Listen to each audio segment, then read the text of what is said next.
Well, my name is John Gilleland.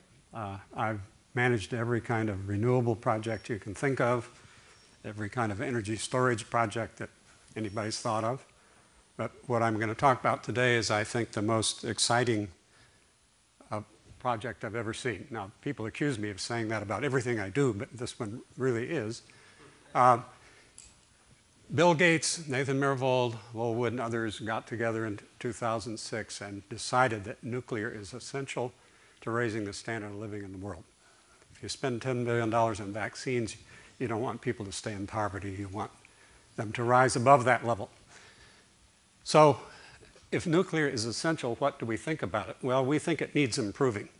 It can be improved. It should be improved. A nuclear infrastructure is very complex. It's expensive. It's worrisome. Each one of those images, in a certain sense, is a box.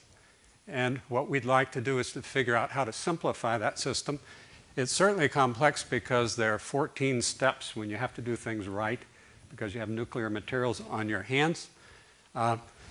From making the metal to enrichment, where you separate out the kind of uranium you can use as fuel from that which you cannot.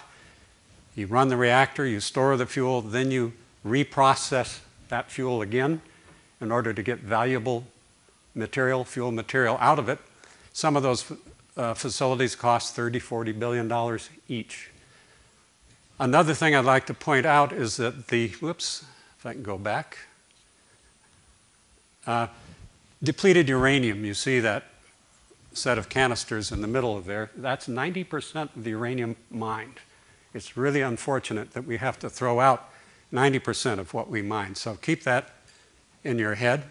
When you do uranium enrichment, when you do reprocessing, at that point you're starting to worry us, because those are places where people can divert material for weapons use. So one of our prime objectives has been to eliminate the need for uranium enrichment and the need for reprocessing. And you can do it. So that's the out-of-the-box thinking now. Don't design a reactor to improve its performance in some marginal way. Try to find a reactor concept that allows you to completely restructure how you do the business. Restructure that complicated system you saw before.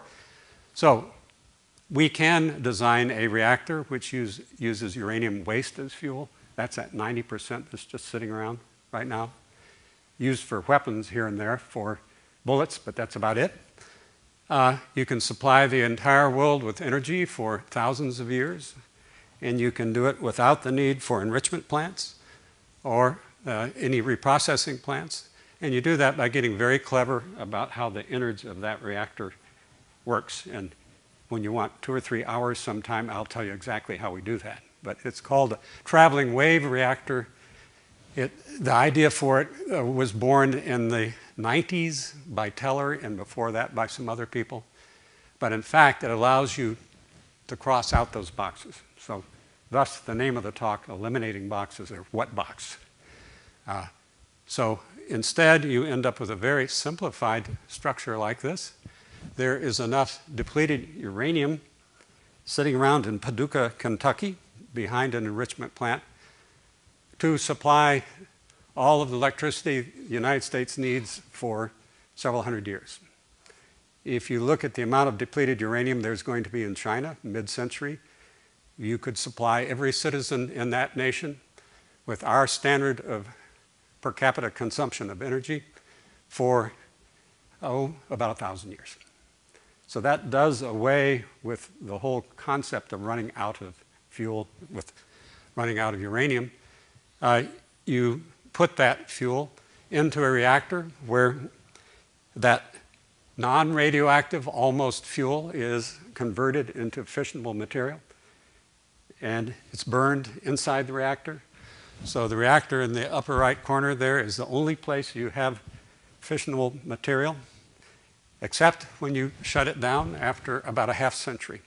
This reactor can run for about a half century without need for refueling. So finally, you do end up with radioactive material, but it's about 10 times less than you produce today for a given amount of energy. So that's why We're excited, we're enthused. We've talked to lots of institutions around the country. We have national labs, universities, all kinds of folks participating with us now. I'm now hiring all the good MIT students away and some of their professors, much to their chagrin. And we're embarking on an exciting, exciting adventure, and we hope to have something like this working in 2020. You should have seen Bill Gates' face when I said we're going to do it real fast. We'll have the first one going in 2020. So we will also have business challenges along the way, but we have some pretty good people in the room to help us out. Thank you.